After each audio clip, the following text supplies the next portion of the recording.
ഇപ്പോൾ ഇന്ത്യക്കാർ ഹ്യൂമിലിയേറ്റ് ചെയ്യപ്പെട്ടു എന്നുള്ള കാര്യത്തിൽ സംശയമില്ലല്ലോ. അവർ അനധികൃത കുടിയേറ്റക്കാരായിക്കൊള്ളട്ടെ. ഇന്ത്യ സർക്കാരിന്റെ മുൻകൂട്ടിയുള്ള അറിവോടെയാണ് ഇത് എന്ന് ഇവിടെ ശ്രീ വിൻസെന്റ് പറയുന്നു. ഗവൺമെന്റിനെ സംബന്ധിച്ച് ഇനിയും ഡീപ്പോർട്ടേഷൻ ധാരാളം നടക്കാനുണ്ടല്ലോ.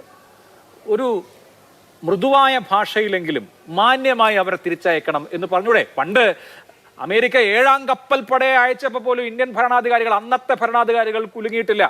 ബംഗാൾ ഉൾക്കടലിൽ അമേരിക്കയുടെ കപ്പൽപ്പട ഉണ്ടായിരുന്നു. ഇപ്പോ മൃദുവായി അങ്ങനെ ചെയ്യാമോ എന്നെങ്കിലും അമേരിക്കയോട് ചോദിച്ചൂടെ? ഇവിടെ ഈ 2012 മുതൽ ഇപ്പം ഇവിടെ PJ വിൻസെന്റ് പറഞ്ഞു 2009 മുതൽ ഡിപ്പോർട്ട് ചെയ്യുന്നുണ്ട്. 2012 മുതൽ, ഇന്ന് ജയശങ്കർ പറഞ്ഞ കാര്യമാണ്, 2012 മുതൽ ഇതേപോലെയുള്ള അനധികൃത കുടിയേറ്റക്കാരെ ഡിപ്പോർട്ട് ചെയ്യുമ്പോൾ ഹാൻഡ് കഫ് അണിയിക്കാറുണ്ട്. അത് അവരുടെ SOPയുടെ ഭാഗമാണ്. അതും ഇന്ന് ജയശങ്കർ പാർലമെന്റിൽ പറഞ്ഞ കാര്യമാണ്. ഞാൻ കേട്ടതാണ്, ഇതിൻ്റെ ഓൺലൈനിൽ കേട്ടതാണ്. ഇത് കാലാകാലങ്ങളായി നടന്നു വരുന്നുണ്ട്. പക്ഷെ അന്നൊന്നും ഇത് വാർത്തയായിട്ടില്ല, ഇത്ര വലിയ സംഭവമായിട്ടില്ല.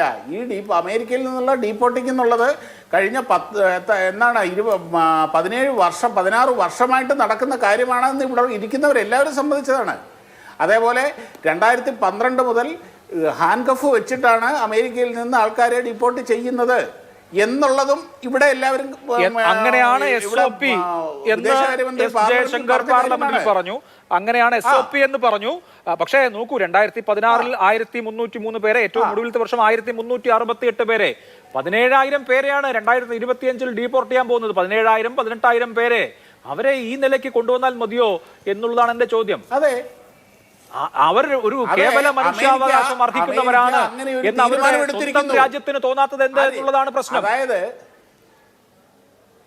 ഒരു കാര്യം ഞാൻ പറയട്ടെ, കുറ്റവാളികൾ ഇന്ന് ഒരു രാജ്യം വിധി എഴുതിയ അവരുടെ രാജ്യത്ത് അവരുടെ കയ്യിലിരിക്കുമ്പോൾ ആ കുറ്റവാളികളെ എങ്ങനെയാണ് ഹാൻഡിൽ ചെയ്യേണ്ടത്, അത് ഏത് രാജ്യത്തെ പൗരത്വം എന്നുള്ളതല്ല, നമ്മളെ സംബന്ധിച്ചോളം കുറ്റവാളികളാണ്. ഇന്ത്യ കേരളത്തിൽ ഡീപ്പോർട്ടേഷൻ സെന്ററുകൾ ഉണ്ടല്ലോ, നമ്മുടെ കുറ്റവാളികളാണ്. ഇവിടെ വിസ കാലാവധി കഴിഞ്ഞ അനധികൃത കുടിയേറ്റക്കാർ എന്ന് നമുക്ക് പറയാൻ കഴിയും. ഇവിടെ വിസ ഇല്ലാത്ത, യാത്രാരേഖകളില്ലാത്ത ആളുകളെ താമസിപ്പിക്കാൻ നമ്മളിവിടെ ഡിറ്റൻഷൻ സെന്ററുകൾ ഉണ്ടാക്കിയിട്ടുണ്ടല്ലോ, അവരെ ഡീപ്പോർട്ട് ചെയ്യാൻ. അപ്പോ ഇന്ത്യൻ പൗരന്മാരോട് മര്യാദയ്ക്ക് പെരുമാറാനുള്ള ഉത്തരവാദിത്തം അനധികൃത കുടിയേറ്റക്കാരോടാണെങ്കിൽ പോലും അമേരിക്കക്കുണ്ട് എന്ന് അവരെ ഓർമ്മിപ്പിക്കാൻ ഈ സർക്കാരിന് കഴിയുന്നില്ലെങ്കിൽ പിന്നെ നാട്ടുകാരെന്ത് ചെയ്യണം? അവരെ അല്ല, നിയമവിരുദ്ധത കാണിച്ചവരെടുത്ത്, നിയമവിരുദ്ധമായി പെരുമാറിയവരെടുത്ത്, നിയമവിരുദ്ധമായ ഒരു രാജ്യത്ത് കടന്നു കയറിയവരെടുത്ത് അവർക്ക് പൗരാവകാശങ്ങൾ കിട്ടില്ല.